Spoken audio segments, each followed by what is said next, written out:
Добро вечер. Во продолжение минути за културата. Под мотото 80 години љубов, Македонската филхармонија го одржа славеничкиот концерт во чест на 8-децениското постоење. Како солист на концертот настапи пијанистот со светска кариера Симон Трпчевски. Свечената церемонија почна со настап на академскиот хор Мирче Ацев, кој изведе 3 композиции од основоположниците на филхармонијата Тодор Скаловски и Трајко Прокопиев.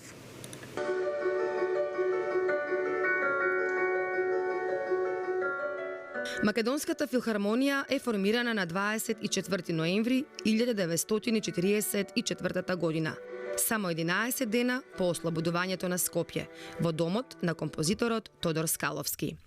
Духот на слободата бил преточен во музика, во насушна потреба за креирање уметност, култура, идеали и вредности кои представуваат фундамент на секоја држава. Како најстара институција во земјата, Македонската филхармонија 8 децении гради успешна музичка приказна, создава трајни уметнички вредности, едуцира, ја промовира класичната музика на највисоко ниво.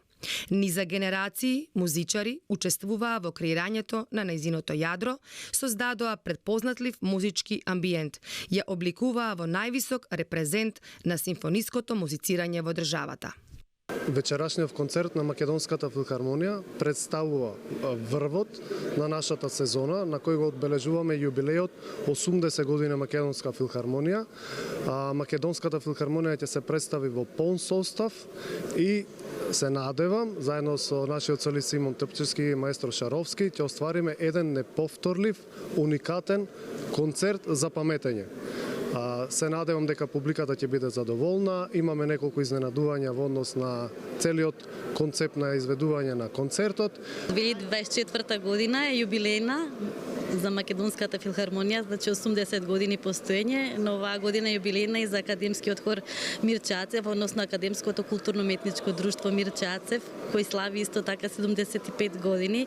Па двата родендена одлучивме да ги прославиме заедно со настап на Академскиот хор Мирче Ацев на овој значаен јубилеј за Македонската филхармонија и воопшто за Македонија како земја, затоа што основоположниците на Македонската филхармонија всушност се најплодните македонски хорски композитори, па затоа и ние ќе отвориме ова вечер со изведба на композиции од македонските автори од првата генерација: Ленка, Трајко Прокопиев, Рапсодија 2 Тодор Скаловски и македонска хумореска од Тодор Скаловски. Со концертот насловен 80 години љубов, во четврток во 20 часот, оркестарот на Македонската филхармонија го прослави својот јубилеј 80 години од формирањето.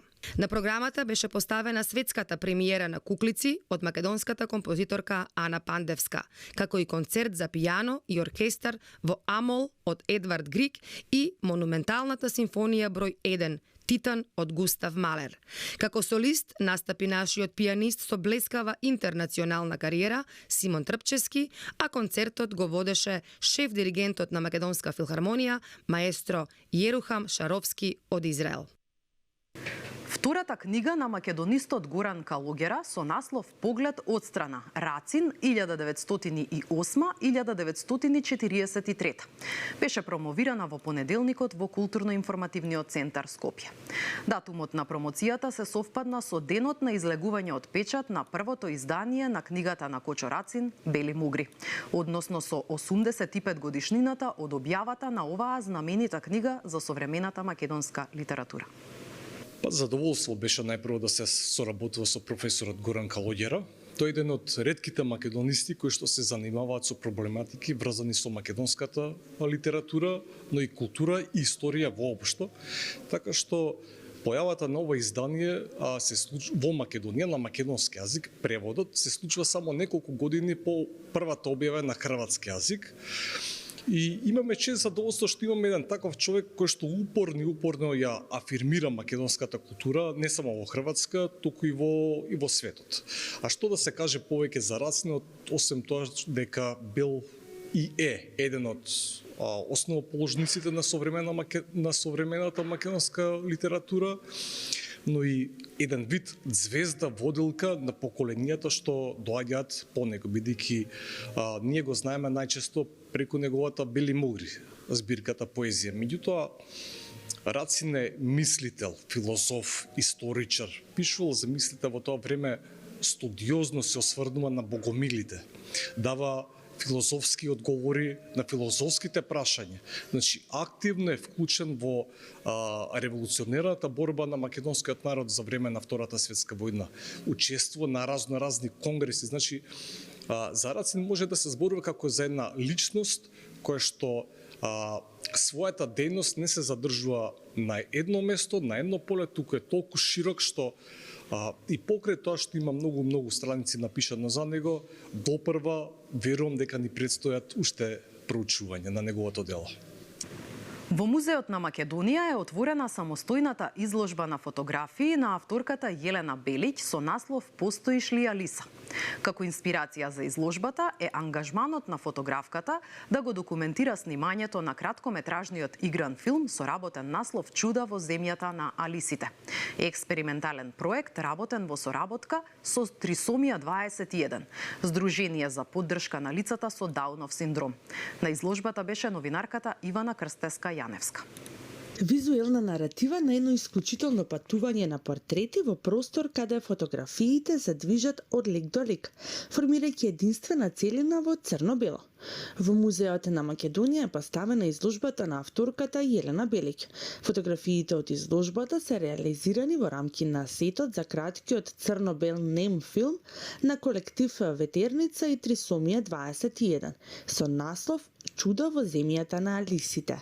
Изложбата ја сочинуваат портрети на актерите од филмот "Чуда во земјата на Алисите" и се вика "Постоиш ли Алиса?", како една варијација на таа тема. Не е поврзана со самото сценарио на филмот, е настрана моја гледна точка на чудата на Алисите. И мене ме инспирираше тоа што децата го мултиплицираат ликот на Алиса и ги користат протагонистите и антагонистите од филмот, од самата книга на Алиса и така креираат еден експериментален филм на таа тема. Така да јас решив да направам една фотографска приказна за Алиса. Филмот "Чудо во земјата на Алисите" е во фаза на постпродукција и наскоро се очекува негова премиера. Во изложбата се вклучени портрети на 18 членови на инклузивниот ансамбл на колектив Ветерница. "Постоиш ли Алиса" е втора самостојна изложба на Јелена и ќе биде отворена за посета се до 5 декември. Тука го завршуваме овој блок вести од културата. Ви благодарам на вниманието.